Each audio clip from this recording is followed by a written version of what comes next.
ओम नमो गणेशाय नमः। ओम नमो ताइमे गुरुवे नमः।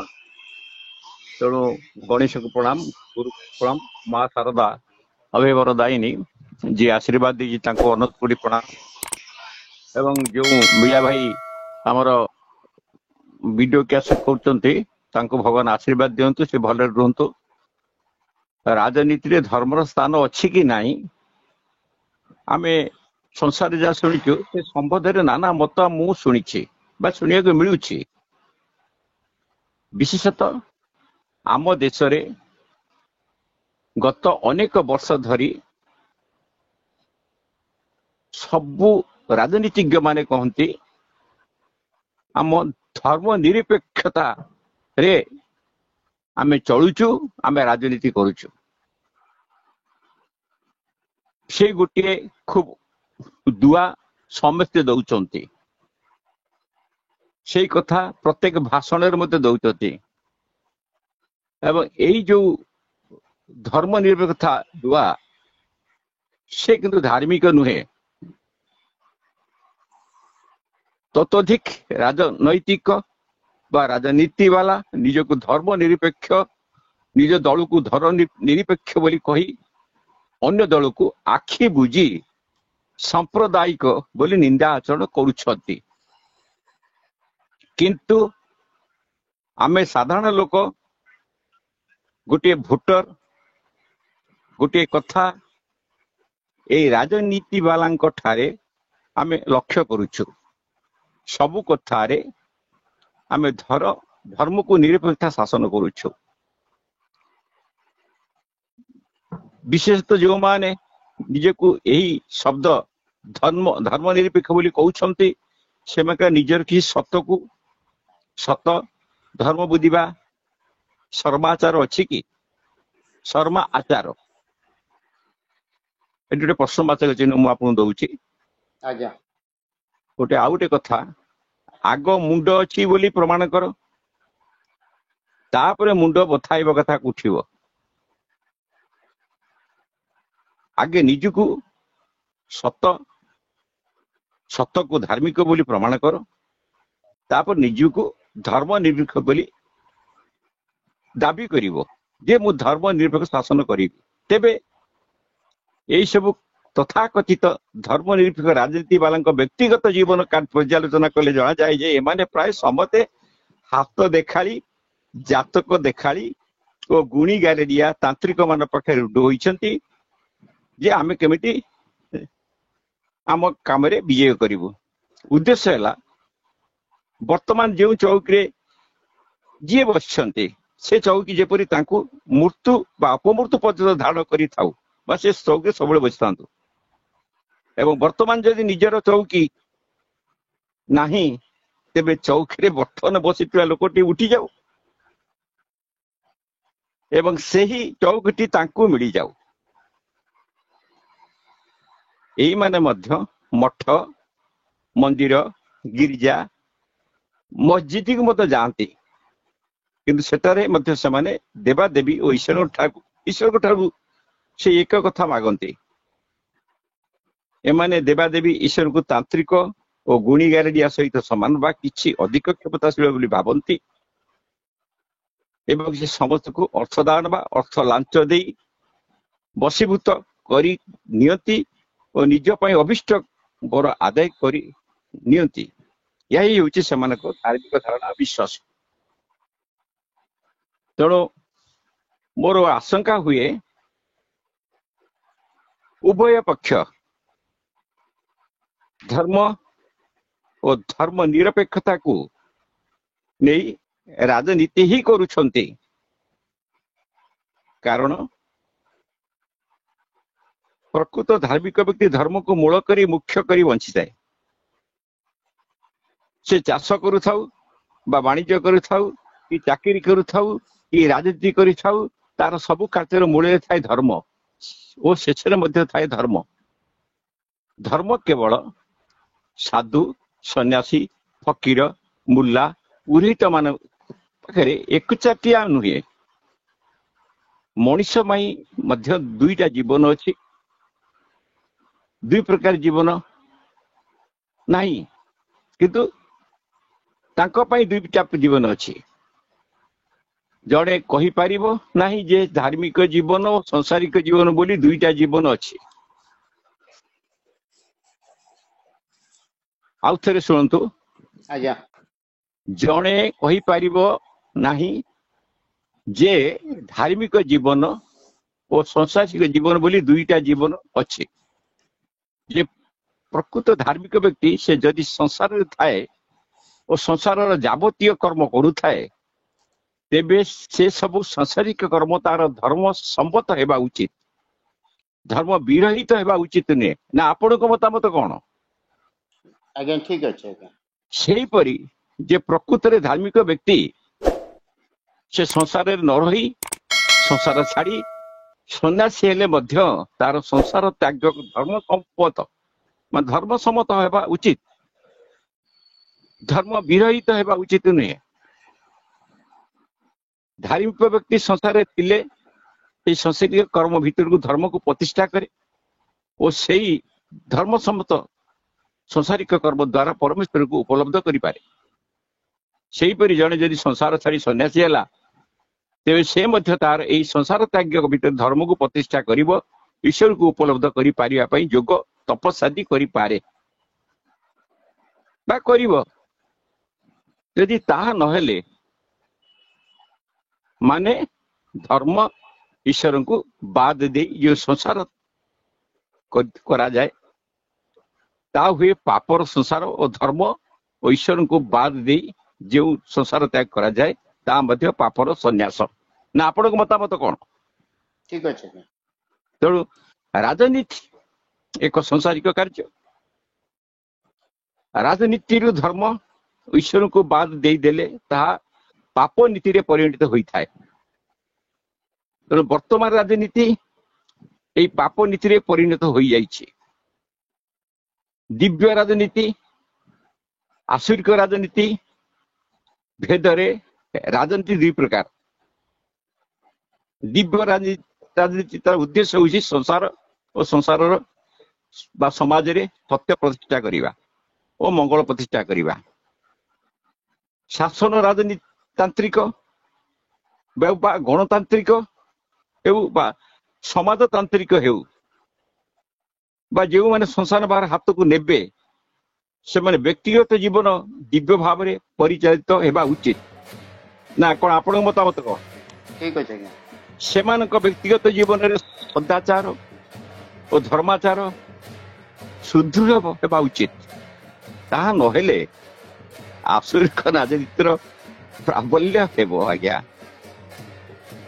ଏଇ ହଉଛି ମୋର ଗୋଟେ ବଡ କଥା। ତାହା ବର୍ତ୍ତମାନ ହେଉଛି ଅସୁର ହେଲା ଅହଙ୍କାରୀ ମଣିଷ, ସ୍ୱାର୍ଥ ସର୍ବସ୍ୱ ମଣିଷ, ମିଥ୍ୟାଚାରୀ କପଟୀ ମଣିଷ, ନିଷ୍ଠୁର ମଣିଷ, ଭୋଗବାଦୀ ମଣିଷ, ବଳତ୍କାରୀ ମଣିଷ, ଦାମ୍ଭିକ ମଣିଷ। ଅସୁର ଈଶ୍ୱରଙ୍କ ରାଜତ୍ୱ ଚାହେଁ ନା। ଅସୁର କେବେ କେବ ଈଶ୍ୱର ଭାବେ ରାଜନୀତି କରିବ ନା। ତେଣୁ ସେ ଈଶ୍ୱରକୁ ମାନେ ନାହିଁ, ତାଙ୍କ ବିଧାନକୁ ସ୍ୱୀକାର ମଧ୍ୟ କରେ ନାହିଁ। ନା ଆପଣଙ୍କ ମତାମତ କଣ ଆଜ୍ଞା ଏଥିରେ ଅଛି? ଠିକ ଅଛି ଆଜ୍ଞା। କିନ୍ତୁ ଆଉ ଗୋଟେ କଥା ହଉଛି ବାପା, ଦେଖ ମୋର କହିବା କଥା, ବର୍ତ୍ତମାନ ରାଜନୀତି ଓ କ୍ଷମତା ଆଶା ରାଜନୀତିଜ୍ଞ ମାନେ ଗତିବିଧି ଦେଖି ଓ ସେମାନଙ୍କ ଶାସନରେ ଦେଶ ଓ ପୃଥିବୀର ଅବସ୍ଥା ଦେଖି ଆମେ କେଉଁ ସିଦ୍ଧାନ୍ତରେ ପହଞ୍ଚିବା? ଆସୁରିକ ଶକ୍ତି ଓ ଆସୁରିକ ସ୍ୱଭାବର ମଣିଷ ମାନଙ୍କ ହାତରେ ବର୍ତ୍ତମାନ ପୃଥିବୀ ଓ ଦେଶର ଭାଗଡୋରି ପଡିଛି। ଆଜ୍ଞା, ଏହି କଳି ଯୁଗର ଶେଷ ବେଳାରେ ବା ଶତାବ୍ଦୀର ଶେଷ କ୍ଷଣରେ ସ୍ୱୟଂ ଧର୍ମ ଓ ପ୍ରକୃତ ଧାର୍ମିକ ଲୋକମାନେ ସଂକୁଚିତ ହୋଇଅଛନ୍ତି ଏବଂ ସେଇ ଦିବ୍ୟ ମୁହୂର୍ତ୍ତର ଅପେକ୍ଷା କରି ସେମାନେ ପ୍ରାର୍ଥନାରତ ଅଛନ୍ତି, ଭଗବାନଙ୍କୁ ଡାକୁଛନ୍ତି। ଭାଗବତରେ ଏହିପରି ଗୋଟିଏ ଭୟଙ୍କର ସମୟ ସୂଚନା ରହିଛି। ଅସୁର ବଳ ପାଦ ଭରେ ଭୂମିକମ୍ପ ପିଲା ଥର ରେ ଭାରାରେ ଚଳି ନ ପାରଇ ଅଧରୁ ରୁଧିର କଳଇ ବୋଲନ୍ଦେ କବାର ହରି हरि ବୋଲ। बोल। ଯେତେବେଳେ ଆମର ଗୀତାର ଅଛି ଯଦା ଯଦା ଇ ଧର୍ମସ୍ୟ ଗ୍ଲାନି ଭବତି ଭାରତ ଅଧୁତ୍ମାନ ମଦର୍ଶ୍ୱତଦାତ୍ମନ ସୁଜାମ୍ୟଂ ପରିତ୍ରାଣଂ ସାଧୁରଂ ବିନାଶ କୃତସ୍କୃତଂ ଧର୍ମ ସଂସ୍ଥାପନାର୍ଥାୟ ସମ୍ଭବାମି ଯୁଗେ ଯୁଗେ। ତେଣୁ ଭାଗବତରେ ଜଗନ୍ନାଥ ଲିଖିଛି ଏ କଥା। ତେଣୁ ଧର୍ମର ଯେତେବେଳେ ହାନି ହୁଏ, ଅସୁର ସଂଖ୍ୟା ଅଧିକା ହୁଅନ୍ତି, ଅନୈତିକ ରାଜନୀତି ହୁଏ, ସେତେବେଳେ ଭଗବାନ ଧରାପୃଷ୍ଠକୁ ଆସନ୍ତି ଆଉ ରାଜନୀତି ସମ୍ଭାଳନ୍ତି। ଯାହା ମହାପ୍ରଭୁ ଅଚ୍ୟୁତ ଲେଖିଛନ୍ତି ଯେ ବଳରାମ ରାଜା ହେବେ, କାହ୍ନୁ ପରିଚାର ହବ। ଏଟା ଦିଲ୍ଲୀ ସିଂହାସନ କଥା ମୁଁ କହୁଛି।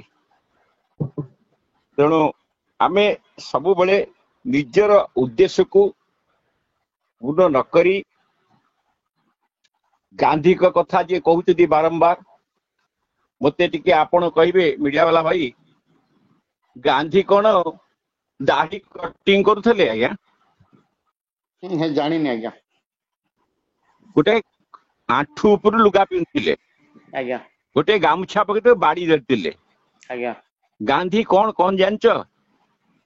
ନାଇଁ ଆଜ୍ଞା। ଧର୍ମର ଲକ୍ଷ୍ୟ ହେଲା ଈଶ୍ୱରକୁ ଉପଲବ୍ଧ କରିବା। ଆଉ ଥରେ ଶୁଣୁ, ଗାନ୍ଧୀ କହନ୍ତି ସବୁ ଧର୍ମର ଲକ୍ଷ୍ୟ ହେଲା ଈଶ୍ୱରକୁ ଉପଲବ୍ଧି କରିବା, କିନ୍ତୁ ଈଶ୍ୱର ଅନନ୍ତ, ସେ ଚିରଦିନ ରହସ୍ୟମୟ।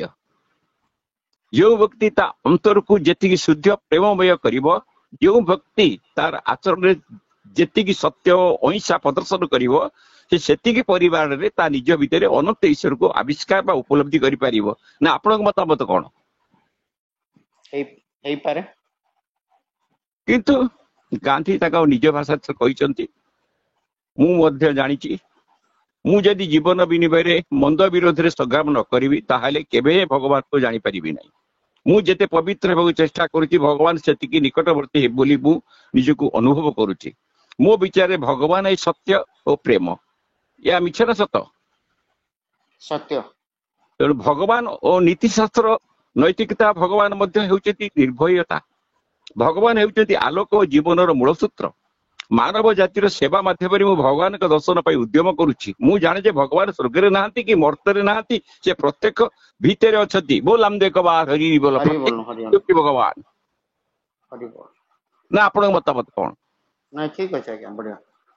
ତେଣୁ ଆମେ ଯଦି ମହାତ୍ମା ଗାନ୍ଧୀଙ୍କର ଏଇ ଉକ୍ତି ଗୁଡିକ ଜଣା ପଡିବ ଯେ ନୈତିକତାକୁ ଧାର୍ମିକ ଜୀବନରେ କେତେ ବଡ ସ୍ଥାନ ଦେଇଥିଲେ। ନିଜ ଉଦ୍ଦେଶ୍ୟ ଲାଗି ଯେକୌଣସି ଅନ୍ୟାୟ ବା ଅନୈତିକ ଉପାୟ ଅବଲମ୍ବନ କରିବାକୁ ସେ ନିଷେଧ କରିଛନ୍ତି।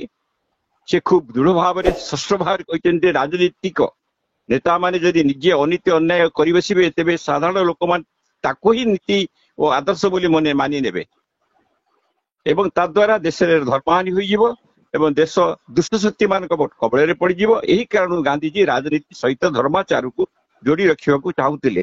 ତାଙ୍କ ନିଜ ଭାଷାରେ ସେ କହିଛନ୍ତି, ମୋ ମତରେ ଧର୍ମହୀନ ରାଜନୀତି ସମ୍ପୂର୍ଣ୍ଣ ଭାବେ ମାନେ ଆବର୍ଜନା ଯାହାକୁ ଦଳିଆ, ଆଜ୍ଞା ତାହା ସବୁବେଳେ ପରିତ୍ୟଜ୍ୟ। ରାଜନୀତି ବା ରାଷ୍ଟ୍ରମାନଙ୍କର ସ୍ୱାର୍ଥ ସଂଶ୍ଳିଷ୍ଟ ବିଷୟ ଏବଂ ଯାହା କିଛି ଦେଶର କଲ୍ୟାଣ ସହିତ ସମ୍ପୃକ୍ତ, ତାହା ଧର୍ମପ୍ରାଣ ମଣିଷର କିମ୍ବା ଅନ୍ୟ ଭାଷାରେ କହିଲେ ଭଗବାନ ଓ ସତ୍ୟର ଅନୁସନ୍ଧାନ ମଣିଷର ସ୍ୱାର୍ଥ ସହିତ ସଂଶ୍ଳିଷ୍ଟ ହେବାକୁ ବାଧ୍ୟ। ମୋ ମତରେ ଭଗବାନ ଓ ସତ୍ୟ ଏଇ ଦୁଇଟି ଶବ୍ଦ ଏକାର୍ଥବାଚକ। ଯଦି ମତେ କେହି କହେ ଯେ ଭଗବାନ ହେଉଛନ୍ତି ସତ୍ୟର ଭଗବାନ କିମ୍ବା ଦୁଃଖ ଯନ୍ତ୍ରଣାର ଭଗବାନ, ତାହେଲେ ମୁଁ ତାଙ୍କୁ ପୂଜା କରିବା ପାଇଁ ଅସ୍ୱୀକାର କରିବି। ଆଜ୍ଞା। ସେଥିପାଇଁ ରାଜନୀତିରେ ମଧ୍ୟ ଆମକୁ ସ୍ୱର୍ଗରାଜ ପ୍ରତିଷ୍ଠା କରିବାକୁ ହେବ।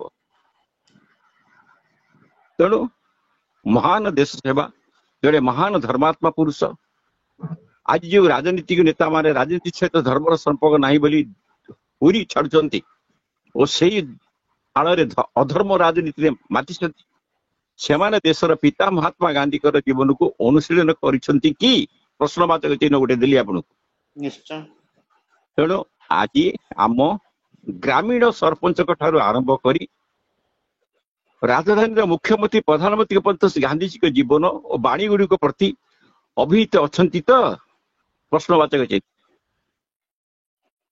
ଆଜ୍ଞା ଦେଶର ପିତା ଗାନ୍ଧିଜୀ ଦେଶ ପାଇଁ ନିଜର ପ୍ରାଣ ବଳି ଦେଲେ।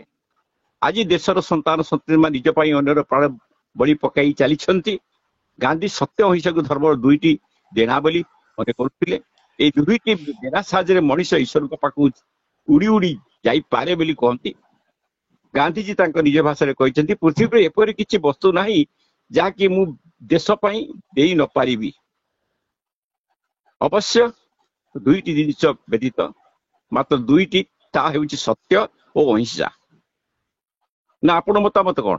ନିଶ୍ଚୟ ନିଶ୍ଚୟ ଏଇ ଦୁଇଟିକୁ ମୁଁ ସାରା ପୃଥିବୀ ପାଇଁ ମଧ୍ୟ ତ୍ୟାଗ କରିପାରିବି ନାହିଁ। କାହାକୁ ତ୍ୟାଗ କରିପାରିବିନି? ସତ୍ୟ ଅହିଂସା।